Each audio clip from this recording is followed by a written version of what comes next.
Meus irmãos, chegamos então ao último sermão da série. Foram poucas semanas, né? Apenas 4 semanas. Mas como algo que aconteceu há tantos séculos atrás, fala ao nosso coração ainda hoje, né? Como nós olhamos para a vida de Jonas e muitas vezes nos enxergamos nas suas ações, nas suas atitudes e principalmente aquilo que revelava o seu coração. Às vezes não admitimos, não queremos dizer, não verbalizamos isso, mas lá no fundo agimos exatamente igual. Quero te convidar a abrir sua Bíblia, no livro de Jonas, no capítulo 4, vamos ler todo esse capítulo, são apenas 11 versículos. Jonas 4, de 1 a 11. Jonas, o missionário bem-sucedido que fracassou. Por que Jonas fracassou? E me vem essa pergunta, né? É bem convidativo esse título e nos faz questionar, né?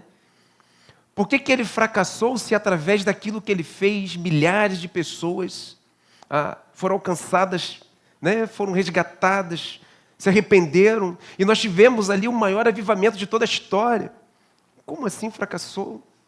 De acordo com as suas ações, de acordo com aquilo que Jonas demonstrava, quais eram os segredos escondidos em seu coração? O que de fato revelava o seu coração? Por que ele foi fracassado, como o tema nos sugere? O texto de semana passada termina com o povo, com os ninivitas ali se arrependendo. E se passaram os 40 dias, Jonas tinha feito um sermão curto e direto ali com os ninivitas, dizendo, olha, em 40 dias Nínive será destruída. E eles se arrependem, os ninivitas se arrependem. E se passaram 40 dias e nada da cidade ter sido destruída, porque por causa do arrependimento do povo, Deus age com misericórdia. Assim termina o último versículo de semana passada dizendo, Deus viu o que fizeram, como se converteram do seu mau caminho, e Deus mudou de ideia quanto ao mal que tinha dito que lhes faria, e não fez. Deus age com misericórdia. Mas o que vem depois disso? O que vem depois desses 40 dias é o que nós vamos ver agora. Você já abriu sua Bíblia? O texto vai ser projetado na versão NAA. Você pode acompanhar na sua versão, e eu peço para que você mantenha a sua Bíblia aberta, porque nós vamos revisitar esses versos para poder entender o motivo do fracasso de Jonas, o que revelava o seu coração, que por vezes o nosso coração também revela a mesma coisa. A palavra de Deus diz o seguinte, mas Jonas ficou muito aborrecido e com raiva. Ele orou ao Senhor e disse, Senhor, não foi isso que eu disse, estando ainda na minha terra? Por isso me adiantei fugindo para Tarsis, pois sabia que tu és Deus bondoso e compassivo, tardio em irar-se, grande em misericórdia, e que mudas de ideia quanto ao mal que anunciaste. Agora, Senhor, peço que me tires a vida, porque para mim é melhor morrer do que viver. E o Senhor disse, você acha que é razoável essa sua raiva? Então Jonas saiu da cidade e sentou-se num lugar a leste da mesma. Ali construiu um abrigo, sentou-se na sombra, para ver o que aconteceria com a cidade. Então o Senhor, Deus, fez crescer uma planta por cima de Jonas, para que fizesse sombra sobre a sua cabeça, a fim de o livrar do seu desconforto. E Jonas ficou muito contente por causa da planta. Mas no dia seguinte, ao amanhecer, Deus enviou um verme que atacou a planta e ela secou. Quando o sol nasceu, Deus fez soprar um vento leste muito quente. O sol bateu na cabeça de Jonas, de maneira que ele quase desmaiou. Então pediu para morrer, dizendo, para mim é melhor morrer do que viver. Então Deus perguntou a Jonas, você acha que é razoável essa sua raiva por causa da planta?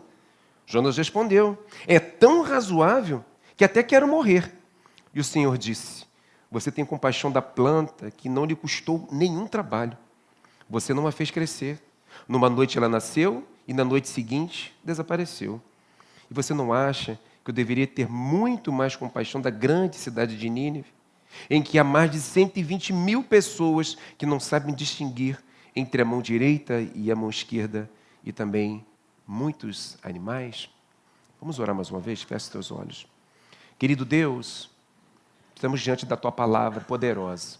Pedimos que o Teu Espírito Santo, por favor, nos ilumine para que possamos compreendê-la e que possamos viver por meio dessa palavra, que é a Sua vontade revelada para a nossa vida. Nós pedimos e suplicamos isso em nome de Jesus Cristo. Amém.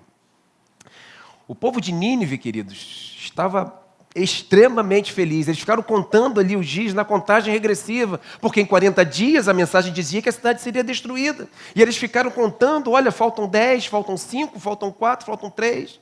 E passaram-se os 40 dias, a cidade não foi destruída. Há uma festa na cidade, porque várias pessoas se arrependeram, se converteram ao Senhor, e nós, quando conhecemos a Bíblia, nós sabemos que quando há um pecador que se arrepende, há uma festa nos céus. Você imagina como é que está os céus em festa? Porque milhares de pessoas se arrependeram, se converteram ao Senhor, se converteram do seu mau caminho. Mas como nós dissemos semana passada, tem muita gente feliz, todo um povo, toda uma cidade está feliz, menos uma pessoa. Menos o mal-humorado do Jonas. Ele não está feliz com tudo que está acontecendo. E porque todos estavam felizes e menos ele. Quais eram os segredos que ele escondia em seu coração? Para responder essa pergunta, a gente vai precisar entender exatamente qual foi a sua reação. Esse é o nosso primeiro ponto. Como ele reagiu com Deus salvando e livrando a cidade de Nínive. A reação de Jonas, do versículo 1 ao versículo 5. Percebam no versículo 1 que ele vai dizer o seguinte, o texto vai dizer: mas Jonas ficou muito aborrecido e com raiva. Queridos, perceba que nós pecamos porque não temos o que queremos. E nós pecamos para ter aquilo que nós queremos. Esse é exatamente o sentimento de Jonas. Ele está zangado com Deus, porque Deus se compadeceu do povo, de um povo inimigo do povo de Israel. Deus estava agindo com misericórdia, e não era com o povo de Israel, era com uma nação pagã. O que Jonas desejava para esse povo era destruição. Era uma nação perversa, uma nação má. Queridos, percebam que eu não estou dizendo que era simples para Jonas entender tudo o que estava acontecendo. Aquele povo, sim, era um povo cruel. Um povo que matava várias pessoas. Matava mulheres grávidas, crianças. Degolavam a cabeça dos seus inimigos, empilhava as cabeças deles. O povo era perverso, então sim, não era fácil para Jonas compreender tudo aquilo que estava acontecendo. E Jonas se sente então aborrecido com raiva, e ele demonstra com isso, queridos, que a decisão do Senhor de se compadecer, de agir com misericórdia, de salvar o povo de Nínive foi um erro. Ele que antes havia dito lá no capítulo 2 que a salvação pertence ao Senhor, agora parece que ele está se contradizendo com esse sentimento dele, de aborrecimento e de raiva, porque ele já tinha declarado que Deus salva quem quer. E ele acredita que ele tem razão para isso. Teria Jonas razão, queridos, para agir assim? Afinal de contas, os ninivitas eram cruéis. Então, pela segunda vez, em todo o livro, Jonas vai orar ao Senhor. Pela segunda vez, Jonas vai orar ao Senhor. Interessante, nós acabamos uma série recentemente, né, a série no livro de Neemias, onde nós vimos que por vários momentos, em vários momentos do texto, Neemias ora. Tem um capítulo que ele vai orar várias vezes, e a gente vê Jonas aqui orando pouco. É apenas a segunda vez que ele vai orar. Nós vemos nos versículos 2 e 3, eu peço para que você acompanhe, uma oração bem diferente da primeira oração que ele havia feito, lá no capítulo 2. Percebam, queridos, que quando Deus me salva, quando Deus me livra, quando Deus faz o que eu quero, o que eu desejo, ok. Jonas havia sido salvo pelo Senhor, Deus o livrou ali naquele mar, enviando peixe para poder resgatar ele. E aí está tudo bem, está tudo certo, Deus agiu em meu favor, eu fui salvo, fui resgatado. E ele faz uma oração dizendo com voz do agradecimento: eu oferecerei sacrifícios ao Senhor. Mas quando eu não tenho o que eu quero, para mim é melhor morrer. É o que ele vai dizer no versículo 3. Ele queria a destruição do povo, ele não tem aquilo que ele quer, então para ele agora é melhor morrer. Percebe como a segunda oração de Jonas é completamente diferente da primeira oração dele? Mas perceba que Jonas, ele muda de comportamento dependendo da ação de Deus, dependendo da atitude de Deus sobre a vida dele. mas ele não muda a verdade sobre quem Deus é. E isso é interessante, queridos, porque eu já disse em alguns momentos durante essa série que Jonas, mesmo tendo desobedecido ao Senhor, mesmo agindo como ele agiu, ou como ele estava agindo, ele conhecia o Senhor, ele amava o Senhor. Olha o verso 2, para poder comprovar essa minha tese, que ele vai mudando de comportamento de acordo com a vontade de Deus para a vida dele, né? Deus agiu com graça comigo, estou feliz da vida, oferecerei sacrifícios ao Senhor, mas quando ele não faz o que eu quero, eu prefiro morrer. Mas perceba que agora no versículo 2, ele não muda a verdade de quem Deus é, mesmo agindo assim. Ele diz no versículo 2, Senhor, não foi isso que eu disse, estando ainda na minha terra?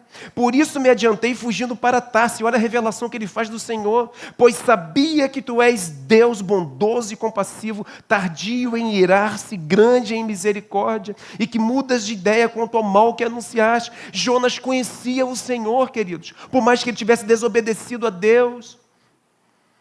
Como nós já falamos, Deus faz o que Ele faz porque Ele é quem Ele é, e Jonas sabia disso. Deus é bondoso e compassivo, tardio em irar-se, grande em misericórdia. Jonas está reconhecendo isso. Ele conhece o Senhor. Ele é assim, queridos. Deus age assim para que o pecador se arrependa. Jonas sabia que se o povo de Nínive se arrependesse dos seus maus caminhos, Deus ia agir com misericórdia, porque Deus é assim. 2 Pedro, capítulo 3, versículo 9, fala muito sobre essa paciência, sobre essa compaixão, sobre essa demora em irar-se do Senhor. O texto diz: o Senhor não demora em cumprir a sua promessa, como julgam alguns. Ao contrário, Ele é paciente com vocês, não querendo que ninguém pereça, mas que todos cheguem ao arrependimento. O salmista vai dizer algo muito parecido no Salmo de número 103, versículo 8. O Senhor é compassivo e misericordioso, muito paciente e cheio de amor. Deus age assim, queridos, com todos aqueles que Ele quer salvar. Ele é compassivo, Ele é tardio em irar-se, para que todos aqueles que Ele quer salvar cheguem à salvação. Jonas, ele está tão indignado que ele termina a oração desejando a morte no versículo 3. Nós lemos isso. Agora, Senhor, peço que me tires a vida, porque para mim é melhor morrer do que viver. Ou seja, não vai fazer o que eu quero não, Senhor. Então eu quero morrer. Isso me fez lembrar da minha filha, fazendo pirraça, quando ela era mais nova, não agora, queridos. Agora minha filha já está com 13 anos já, né? A pirraça agora é um pouquinho diferente de uma criança, né? Faz pirraça ainda. Mas eu lembro quando ela era pequenininha, e aí, quem é pai e mãe sabe, né, que às vezes a gente quer tratar dos nossos filhos, a gente quer ensinar os nossos filhos, e a disciplina é o meio de tratar e de cuidar. Eu lembro que minha filha queria alguma coisa, eu não lembro exatamente o que era, e ela fez pirraça, e ela chorou, e ela se bateu, ela se jogou no chão. Eu quero, a mãe não deu. E aí ela virou, então vou morar com minha avó. A pirraça, queridos. E aí minha esposa, para poder tratar, eu fiquei com o coração partido, mas segurei ali, queridos, as rédeas ali, né? Você quer morar com sua avó? Porque a avó faz, né, todas as vontades. Eu sei que não, as vós aqui da CBM não são como a minha sogra, né? Minha sogra faz todas as vontades dos meus filhos. Eu sei que aqui não é assim, isso acontece só lá em casa, né? Então eu vou morar na casa da minha avó. Minha esposa virou, pode fazer sua mala, vai morar com sua avó então. Calma aí, tá, queridos? Está tratando o filho, tá certo? Tudo bem? Calma aí. E ela foi lá, entrou no quarto dela, fechou a porta, arrumou a mala dela desse tamaninho, pequenininha, e vieram toda chorosa. Morar com minha avó. Minha esposa virou para ela e falou assim, pode ir. A gente morava num condomínio fechado, a gente estava monitorando, né? Estava observando ali. Colocou lá do lado de fora. Minha esposa vai brigar comigo depois de eu contar essa história aqui, certamente. Mas nós ficamos observando, tá, queridos? Para ver o que ia acontecer ali. Pirraça. Não vai fazer o que eu quero, não? Então eu vou morar com minha avó. Senhor, não vai fazer o que eu quero, não? Não vai destruir os ninivitas, não? Então eu prefiro morrer. Queridos, às vezes nós somos assim. Fazemos pirraça. Como nós agimos quando Deus não faz aquilo que nós queremos. Perceba que a história é uma história tão distante da gente, mas tão real na nossa vida. O que eu e você fazemos quando Deus não dá aquilo que a gente quer? Não vai me dar não, Senhor? Então não oro mais ao Senhor. Não vai me dar não, Senhor? Então não falo mais contigo. Não vai me dar não, Senhor? Então eu vou parar de ler a Bíblia. Não vai me dar não, Senhor? Então não vou mais na igreja. Às vezes agimos assim, queridos. Parecemos até crianças mimadas. Jonas estava assim. Por quê? Pecamos porque não temos aquilo que nós queremos. Perceba, queridos, que Deus ele responde a nossa oração mesmo quando estamos aborrecidos e com raiva. Nós vimos que Jonas estava aborrecido com raiva, né? Diz lá o versículo 1. Mas ainda assim Deus responde a nossa oração. E Deus responde a nossa oração com uma pergunta. Olha o versículo 4. Você acha que é razoável essa sua raiva? Deus pergunta para Jonas. E Deus é bom respondendo uma pergunta com outra pergunta, né? Eu vou aproveitar e vou te fazer também uma pergunta. Você já deixou Deus sem resposta? Sim ou não? Jonas deixou. Percebam no texto se existe alguma resposta aí. Jonas não deu uma resposta para Deus. Você acha razoável essa sua raiva, Jonas? Grilinho, grilinho, grilinho, não há resposta. Jonas sai da cidade, então, versículo 5. Constrói um abrigo porque ele precisava de sombra e aquela região é uma região extremamente quente. Mas ele fica numa posição onde ele consegue ver a cidade. Ele quer ver o que vai acontecer. Sabe por quê? Porque ele ainda nutre em seu coração a esperança de que Deus ainda iria destruir aquela cidade. Ele fica uma distância da cidade para ver o que iria acontecer. Às vezes nós fazemos a mesma coisa, saímos de perto dos nossos desafetos, torcendo para que tudo dê errado na vida deles, quando deveríamos orar pela salvação e a transformação de todas as pessoas, independente de quem elas sejam. Me fez lembrar do texto de Mateus 5, 43. Abra sua Bíblia. Jesus está aqui pregando aqui no Sermão do Monte. E ele vai dizer como é que nós devemos agir com aqueles que nos perseguem, com aquele que nós achamos que são os nossos inimigos. Mateus 5, a partir do versículo 43. Pode acompanhar na sua Bíblia mesmo, na sua versão. Vocês ouviram o que foi dito? Ame o seu próximo e odeie o seu inimigo. Eu, porém, lhes digo, amem os seus inimigos e orem pelos que perseguem vocês, para demonstrarem que são filhos do Pai de vocês, que está nos céus. Porque Ele faz o sol nascer sobre os maus e bons e vir chuvas sobre justos e injustos. Ouviu o que eu digo para vocês? Amem, ore pelos seus inimigos. E nós precisamos entender isso, queridos. Por mais que seja difícil, Jonas está aprendendo tudo isso aqui. Jonas está vendo a ação da sua vida através do sentimento do seu coração, aquilo que de fato revelava o seu coração. As ações de Jonas revelam, no fundo, um coração egoísta e um coração que não tem compaixão. Mas todos que pertencem ao Senhor são corrigidos por Ele. Quando a minha esposa corrigiu a nossa filha, fez por amor. E assim Deus faz também conosco, Ele nos corrige. É o que nós vamos ver a partir de agora, a didática de Deus para tratar a vida de Jonas, do versículo 6 ao versículo 11. O que a gente vê, o que revela no coração de Jonas, é que ele se preocupa apenas com a sua vontade, com os seus desejos, com aquilo que ele quer. Veja que ele estava aborrecido e com raiva no versículo 1, por causa da salvação do povo de Nínive. Agora no versículo 6, como é que ele está, queridos? Olha na sua Bíblia e vê como é que Jonas está no versículo 6. Está feliz, está muito contente porque Deus fez nascer uma planta sobre ele, de modo que dava sombra, trazia frescor para a vida dele. Agora ele está muito contente, mas é um paradoxo. quando pensamos nas motivações para tais sentimentos de Jonas. E a gente vai vendo isso. No versículo 6, Deus ele faz crescer uma planta para trazer frescor, sombra sobre ele. E no versículo 7, Deus envia, logo no dia seguinte, um verme para matar a planta.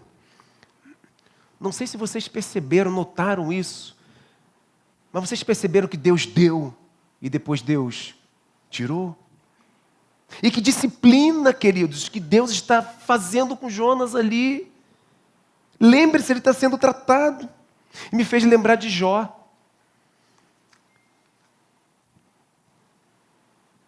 Que um determinado dia ele perdeu todo o seu rebanho, perdeu todos os seus filhos, e eu quero comparar a reação de um e a reação de outro. Jó, logo no primeiro capítulo do livro, versículo 1, né?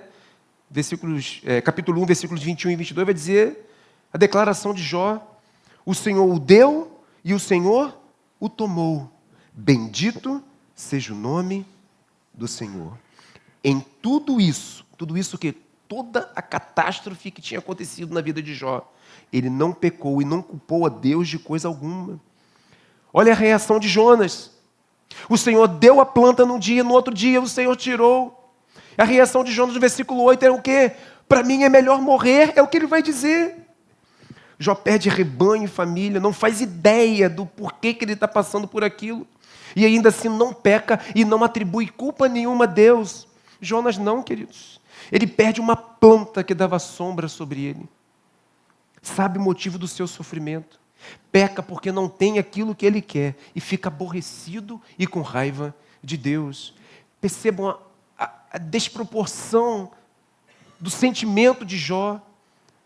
Um sentimento é por conta de vida de pessoas, outro sentimento é porque ele não tem a planta mais para poder trazer sombra para ele. Vamos ver a reação dele.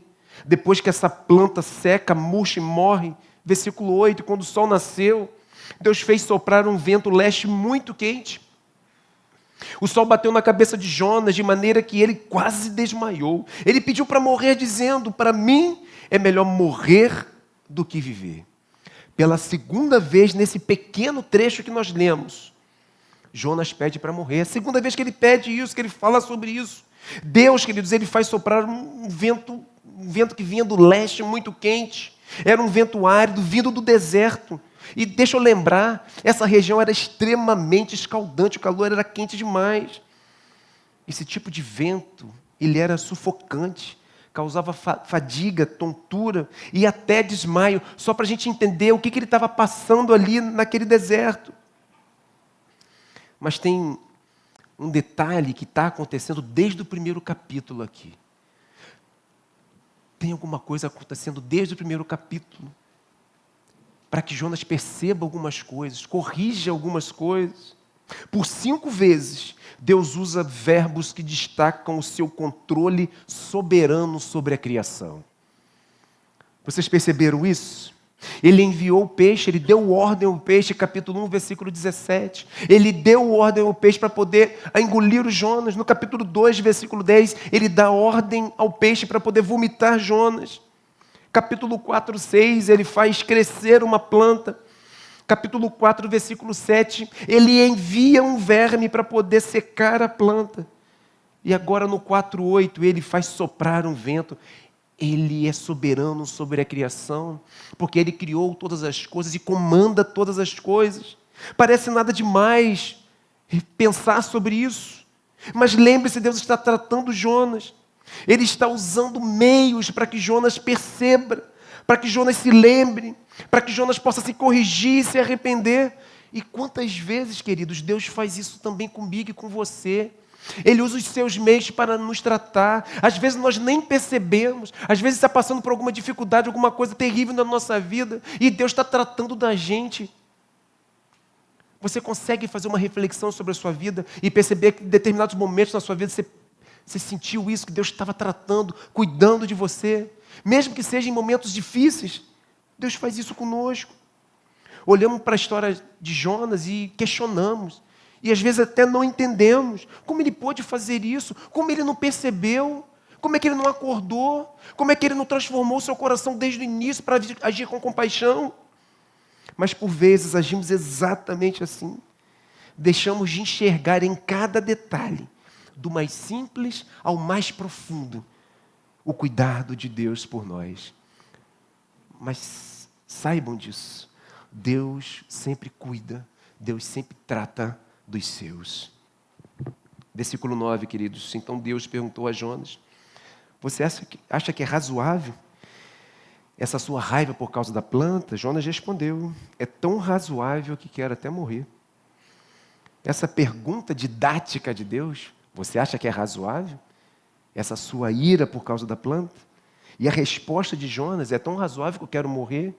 Vai embasar toda a argumentação que Deus vai usar com ele nos versículos 10 e 11, para poder tratar da sua vida, para Deus dar o checkmate, dar a cartada final.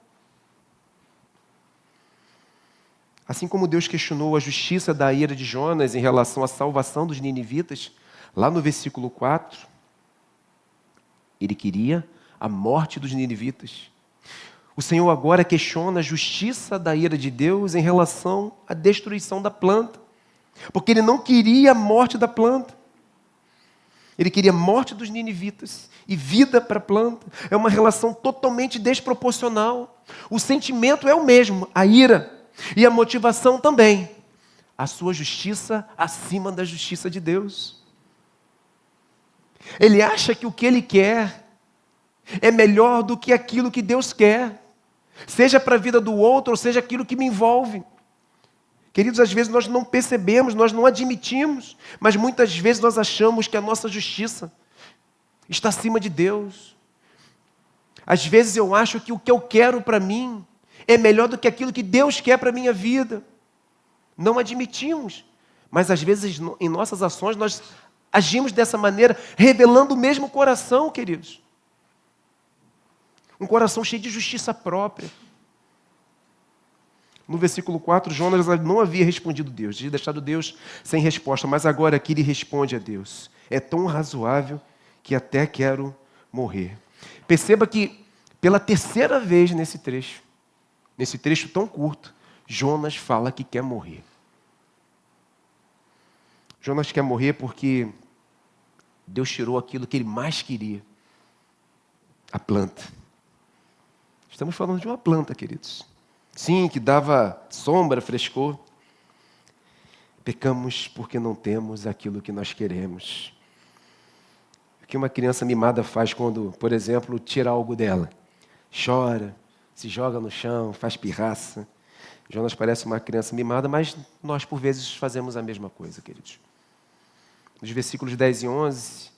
para lidar com a resposta de Jonas, Deus ele vai comparar o valor da vida de milhares de pessoas com uma planta que nasce num dia e morre no outro dia. A ira de Jonas mostrava que ele se importava muito mais com uma planta do qual ele não tinha feito nada, não cuidou, não fez nascer, do que com milhares de pessoas feitas à imagem de Deus, do que com milhares de pessoas perdidas. Jonas se alegra, ou se alegrava, com a misericórdia de Deus quando era para o povo de Israel. Mas quando era para qualquer outro povo, o que ele desejava era o juízo. E Deus o repreende. E o repreende de que maneira? Revelando a sua compaixão e a sua bondade. Na realidade, o fazendo lembrar. Porque Jonas sabia que Deus era bondoso, era compassivo. Jonas, você tem compaixão de uma planta e não quer que eu tenha compaixão de milhares de pessoas que estão perdidas, que não sabem distinguir entre a sua mão direita e a sua mão esquerda. É assim que ele conclui o livro no versículo 11, dizendo: e você não acha que eu deveria ter muito mais compaixão da grande cidade de Nínive, em que há mais de 120 mil pessoas que não sabem distinguir entre a mão direita e a mão esquerda, e também muitos animais? Nós falamos um pouquinho disso semana passada. Tem autores que acreditam que mais de 600 mil pessoas se converteram aqui, porque atribuem essas 120 mil pessoas que não sabem distinguir entre a mão direita e a mão esquerda, que são crianças. Ou seja, se tem 120 mil crianças, tem mais de 600 mil pessoas. Tem outros teólogos que vão entender que eram realmente 120 mil pessoas, que quando ele diz não sabe distinguir entre a mão direita e a mão esquerda, vai falar de pessoas perdidas, que não sabem para onde vão. Ou seja, qualquer lugar é qualquer coisa. Sendo 120 mil pessoas, ou 600 e poucas mil pessoas, algo extraordinário acontece aqui. E que lição, queridos, para a vida de Jonas? E que lição é para a minha vida e para a sua vida? Deus nos ensina, Deus nos corrige, Deus nos disciplina por causa do seu amor por nós. Deus queria salvar aquela nação, mas Deus também queria tratar a vida de Jonas. Deus quer nos ensinar, Deus quer nos disciplinar, porque Ele nos ama. O Stuart Olliott, ele tem uma frase que eu compartilho com vocês, que diz o seguinte: Deus não nos ensina como nós ensinamos. Ele sempre nos ensina de uma maneira que nos lembre que Ele é Deus. E a sua disciplina é perfeitamente sábia, gentil, firme e profunda. Ele é o mestre dos mestres. Que bom, queridos, é sermos disciplinados por Deus. Triste seria se nós não fôssemos disciplinados por Deus. Essa realidade, queridos, seria terrível. Não sermos corrigidos pelo Senhor. Hebreus 12:6 fala sobre isso. Pois o Senhor disciplina a quem ama e castiga todo aquele a quem aceita como filho. Esse é o nosso Deus. Se somos corrigidos, se somos disciplinados por Ele, se somos cuidados por Ele, é porque Ele nos ama. Provérbios também fala sobre isso. Meu filho, não despreze a disciplina do Senhor, nem se magoe. Porque às vezes a gente fica chateadinho, não fica? Fica meio chateadinho às vezes. E nem se magoe com a sua repreensão, pois o Senhor disciplina a quem ama, assim como o pai faz ao filho de quem deseja bem. Queridos, percebam uma coisa. A correção de Deus, ela evidencia a nossa filiação. Se somos corrigidos e disciplinados por Deus, é porque verdadeiramente nós somos filhos de Deus. Agradeça a Deus por isso, porque Ele nos corrige. Jonas, o missionário bem-sucedido que fracassou. O livro termina sem resposta à pergunta de Deus. Perceberam isso? Perceberam, né? Que o livro termina sem resposta. E você não acha que eu deveria ter muito mais compaixão da grande cidade de Nínive? Termina com uma pergunta sem resposta. E termina também sem sabermos o que aconteceu com Jonas. Vocês têm curiosidade ou não? Ou só eu que tenho? Hein? O que aconteceu com Jonas? O que nós sabemos é que, de alguma maneira, todo esse relato foi lido lá para o povo de Israel. Porque isso chegou até nós. Jonas voltou para casa. Não sei em que tempo, mas isso foi lido, isso foi registrado e certamente lido pelo povo de Israel. Mas, queridos, eu não sei como é que vai ser no céu, mas eu tenho vontade de chegar no céu e procurar Jonas. E aí, Jonas, o que aconteceu depois, hein? Você tomou jeito ou não, hein? Eu tenho vontade de perguntar. Não sei como é que vai ser também, né, queridos? Mas o livro termina sem resposta para a pergunta e sem sabermos o que de fato aconteceu com Jonas. Mas isso é para podermos refletir e responder por nós mesmos. O que devemos fazer na nossa vida a partir da vontade de Deus revelada em Sua palavra para nós. O que essa história te ensina? Às vezes a gente aprende essa história, aqueles que desde de criança crescem na igreja, a gente aprende a história de Jonas e cresce. Só que não pode ser mais uma história, mas é a vontade de Deus revelada para a nossa vida hoje. Sabemos que isso aqui foi direcionado para um povo no passado, mas sabemos também que isso se aplica para nós hoje. Que lições eu tiro para a minha vida a partir do livro de Jonas? E essa pergunta, queridos, é extremamente propícia, pois nós somos responsáveis diante de Deus com relação às nossas decisões. É o que nós chamamos de responsabilidade humana. Jonas, ele foi bem-sucedido.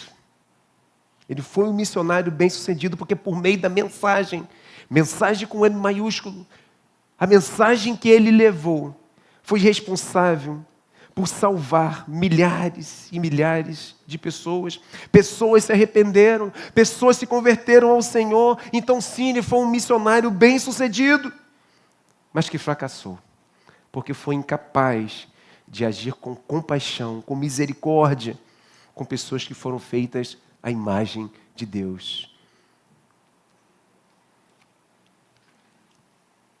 Como posso ter sido alvo do amor e da misericórdia de Deus e, ao mesmo tempo, julgar que o meu semelhante, seja ele quem for?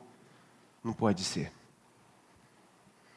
Jonas olhava para os ninivitas e enxergava assassinos cruéis. Era assim que Jonas via o povo de Nínive. Mas Deus olhava para o povo de Nínive como pessoas regeneradas. Tem mais uma frase do Stuart Olyott, não vai ser projetada, mas ela é bem interessante. Diz o seguinte: Deus vê o que nós nos recusamos a ver. Nós vemos pessoas caminhando completamente perdidas e, por vezes, pensamos: para essa aí não tem jeito, não. Você já falou isso? Eu já falei isso em alguns momentos da minha vida. Olhava para algumas pessoas e falava assim: olha, para aquele ali não tem jeito, não. Aquele ali, sem salvação. Olhamos para um mundo caído, queridos, por causa do pecado e pensamos que não há solução. Principalmente para aquele que nós julgamos ser o pior tipo de gente. Mas todo ser humano carrega a imagem de Deus, mesmo que arranhada pelo pecado. Deus não vê como nós vemos.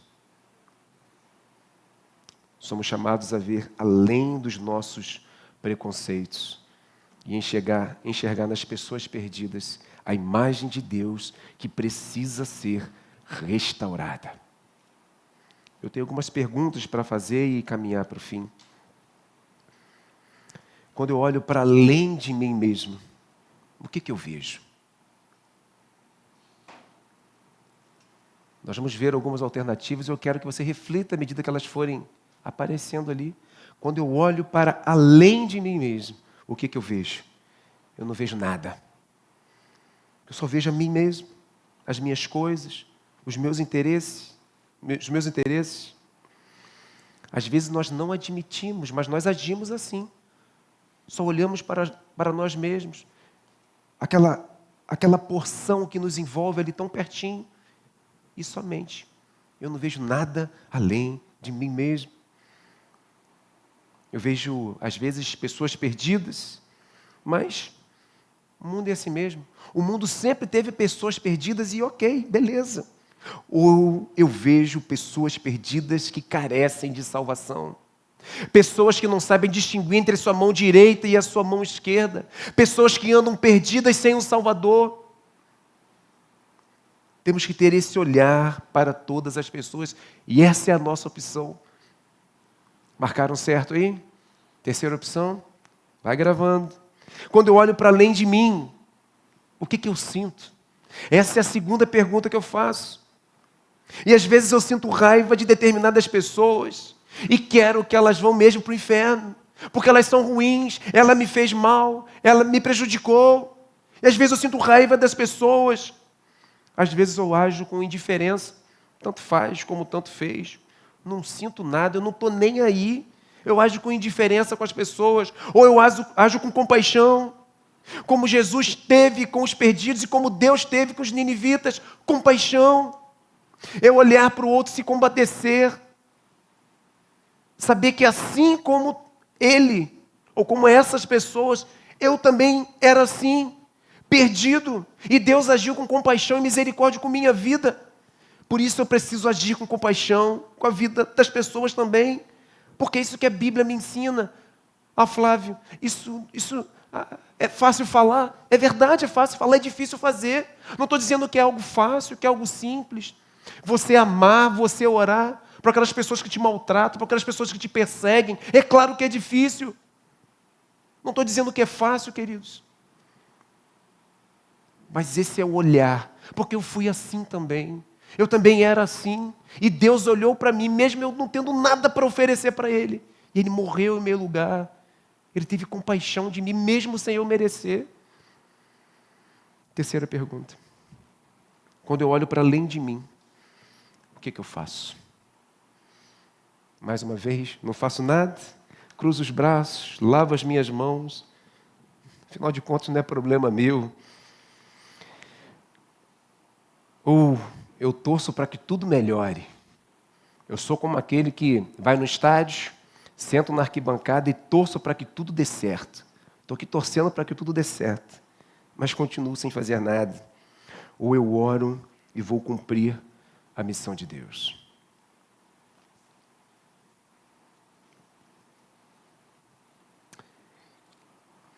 Acertaram as 3 perguntas? Gabaritaram? Então está tudo certo. Vamos todos para o céu. Acertamos, está tudo certinho.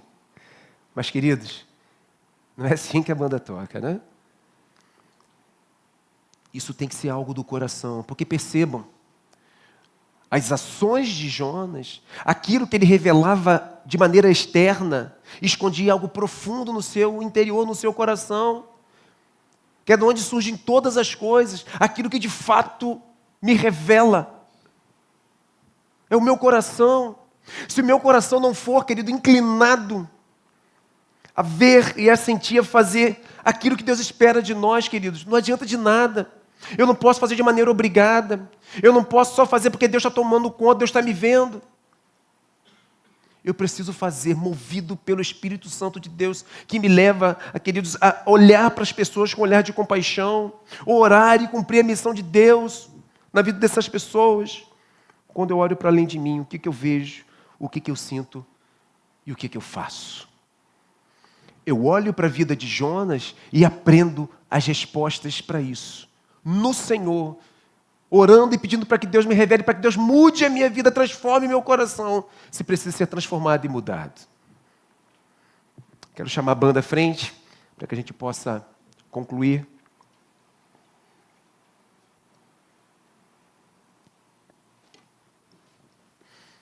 O livro de Jonas, queridos, como toda a Bíblia, conta a mesma história. Deus vindo em nossa direção para salvar a todo aquele que crer nele. E todo aqui não significa que Deus vai salvar a todos, embora Jesus Cristo tenha poder para isso. Mas quando diz que Ele vai salvar a todos, todos está se referindo a todos os povos, tribos, povos e nações, todo tipo de gente. O livro de Jonas aponta para Cristo, que consumou todas as coisas na cruz do Calvário. Ele derramou graça e misericórdia sobre a vida de todo aquele que crer nele. E essa é a história do Evangelho. Um Deus que vem em nossa direção, vive uma vida perfeita, sem pecado, morre pelos nossos pecados, tem o seu corpo esmagado e o seu sangue derramado na cruz. 3 dias depois ressuscita, comprovando que seu sacrifício foi aceito por Deus. Porque para ser aceito, ele deveria morrer sem ter cometido nenhum pecado. E Jesus fez isso por mim e por você. E essa é a história do Evangelho. Quando eu olho para essa história, queridos, o que toca o meu coração? Como o meu coração é movido? Porque Deus agiu com misericórdia, com compaixão sobre a minha vida, quando eu não merecia nada. Quando eu não tinha nada para oferecer para Ele. O que eu tenho que fazer quando eu olho para as pessoas, quando eu olho para a multidão, quando por muitas vezes eu penso que não tem solução para isso, não tem solução para aquilo? Deus salva quem Ele quer. E eu tenho que olhar com compaixão para as pessoas, que olharmos para as pessoas, queridos, para as pessoas perdidas, que o nosso sentimento seja o mesmo de Jesus Cristo, um sentimento de compaixão. Eu queria terminar lendo o texto de Mateus 9, de 35 a 38, vai ser projetado. Mateus 9, de 35 a 38. Eu sei que está bem pequenininho, mas eu queria que a gente tentasse ler esse texto junto. Tudo bem? Pode ser? Mateus 9, de 35 até o 38. Vamos ler todos juntos? Você consegue? Como é que está a vista aí? Está em dia? Então vamos lá. E Jesus percorria